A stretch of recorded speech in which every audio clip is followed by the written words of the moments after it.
You all probably know about the new generation of My Little Pony, Friendship is Magic. It, for one reason or another, has become an overnight sensation. Whether or not you like the show yourself, you have to admit that its success is impressive. However, it raises the question. Lauren Faust has worked on many other popular shows, and has been working on her own line of toys, the Galaxy Girls. How did she wind up creating a remake of some 80s toy commercial instead of working on her own show ideas? It could be that she's just nostalgic, and about her little My Little Pony toys, or something like that. But even then, what artist wouldn't rather work on their own ideas? I read this story to you from a few years ago. It was about six young girls who all went to the same school and died on the same day, January 18th, 1989.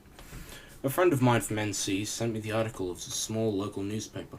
I'd forgotten about it until I was watching a few episodes of My Little Pony, and then realized the main characters are surprisingly similar to the girls that died. I decided to look for that article again.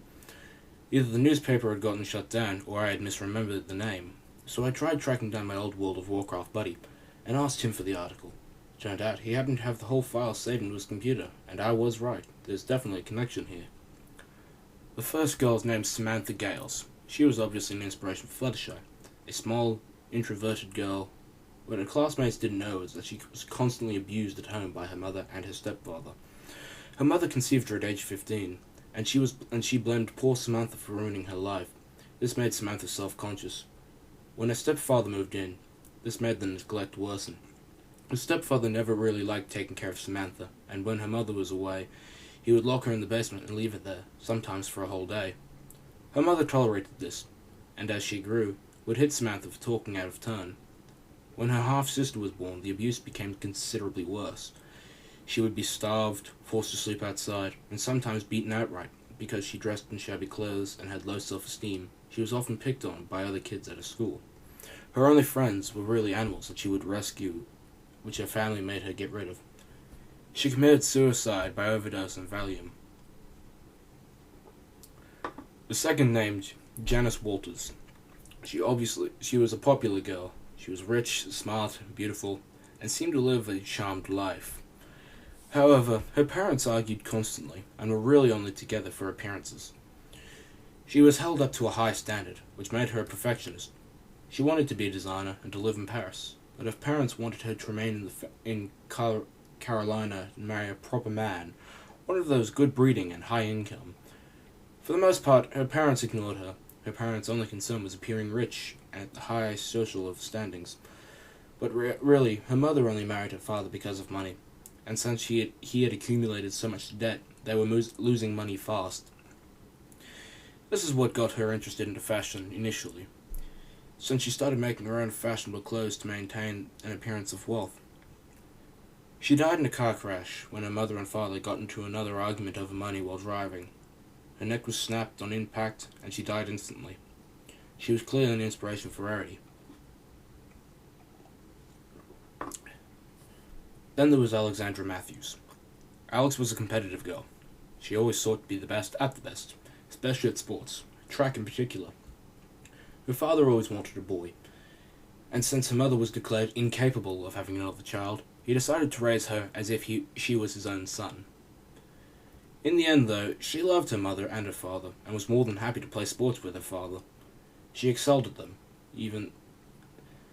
This made her popular, and by the time she was in high school, she was being sought out by athletic scouts from colleges all over the country. This made her try even harder. She had always wanted to compete in the Olympics. However, when she was 15, her mother, who had been told could never have another child, had a son. After that, her parents didn't pay much attention to her, which made her more determined to succeed. She ended up pushing herself so hard at track she neglected her friends, her grades, and even her personal health. At one point, she became so desperate she started taking steroids. What her and her family didn't know was that she had a minor heart condition, which the steroids worsened. Since she was pushing herself so hard physically as well, she ended up collapsing during a match due to the heart complication. She died in hospital a few days later. In the show, Rainbow Dash seems to be the most similar. The girl most similar to Applejack was Jamie Sanders. She was a farm girl, just like the character based off of her. What the show didn't include was that the farm was run down, and her family was always struggling for money. She oftentimes worked odd jobs under the table to try to help her support her family. She had many brothers and sisters, and she was the second, which meant it was up to her and her brother to take care of the young'uns. This meant she didn't have enough time to hang out with friends or do any extracurricular activities, or even do her homework on most nights. She had an aunt whom her family from Manhattan was based off of, who kept offering to send money to support her mother and father, but they were proud and always refused. That is until her father died from a heart attack in 1987. Her mother followed shortly after, having killed herself when she couldn't handle the pressure of taking care of all the children. They were taken in by their senile grandma, who was really incapable of truly taking care of them. Jamie herself oftentimes helped out with the other family's yard work to help keep her family afloat. She died when she fell into a wood chipper. Now, Pinkie Pie's inspiration is probably has the saddest story. Katherine Jackson was a foster child, and she moved from home to home. Her birth father killed her mother and himself in a fit of rage when she was 5, and she could never quite settle into a good home. Some of the foster families would take her in and were merely interested in the financial support of adopting a child would bring, and would refuse to feed or clothe her, even when she was in a nice home with a good family. The old memories still haunted her, breaking her fragile sanity into a million pieces. She would have nightmares of her mother screaming, the bleeding from her father screaming at her, claiming he'd be after her next. By the time she was in high school, she had completely snapped. She started to hallucinate and act out in class.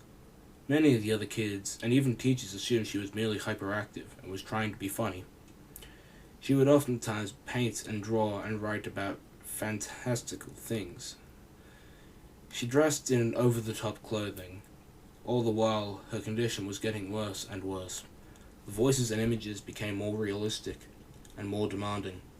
She died when she jumped off of a building, one of the voices having told her she could fly. Now, what makes this last fact even more chilling was that Lauren's original design for Pinkie was to be a Pegasus, as seen in some of the earlier development sketches in the show. Now, the last is Twilight Sparkle's inspiration. She was an A student by the name of Cynthia Little.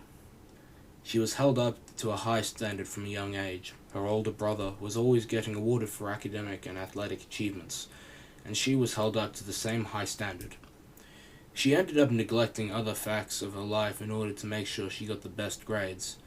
For a while, she worked hard. Her parents were proud of her accomplishments and bragged to their friends about having not just one genius child, but 2.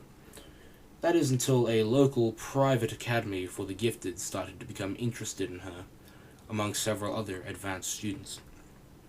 She knew that this would be the best opportunity she could have to prove herself as a perfect child, but the pressure was high. She knew that there were limited spots for new students, and she knew that there would be a test and an essay required to get in. So she became a little desperate. She studied to the point where she would hardly eat and never sleep. As the test closed in, she panicked. She opted to find the essay online copy, and during the test, resort to cheating.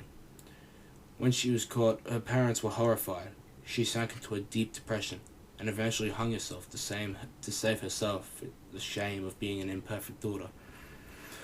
You might be wondering now, why Lauren Faust would be inspired to make a sweet children's show inspired on such depressing events. Perhaps she felt some odd need to give these girls closure, or perhaps to tell their stories in any way she could. Think about it. In one episode named The Cutie Mark Chronicles, each pony describes of how each of them earned their cutie marks. Rainbow Dash was able to make a sonic rainboom on the day all girls seemed to be able to get their cutie marks. Clearly makes you tend to wonder about each other's deaths in real life on the same day. And in the show, Fluttershy is able to take care of animals she adores. Rarity is a successful designer, and with loving parents. Rainbow Dash is in fact a great athlete. Applejack has a successful farm. Pinkie Pie is happy with not a care in the world. And Twilight has been accepted into an exclusive school. Maybe. Just maybe. She wanted to give the spirits of these girls what they had always wanted. and I think they're happy. Alright, so that was the My Little Pony theory. If you like it or any other stories that I may or may not make in the future, please give me a like or whatever. If you have a story that you want me to read out, whether it's one that you'd like, or that you've written, send me a message. I'll be more than happy to read it. Yeah. So until next time, see you guys.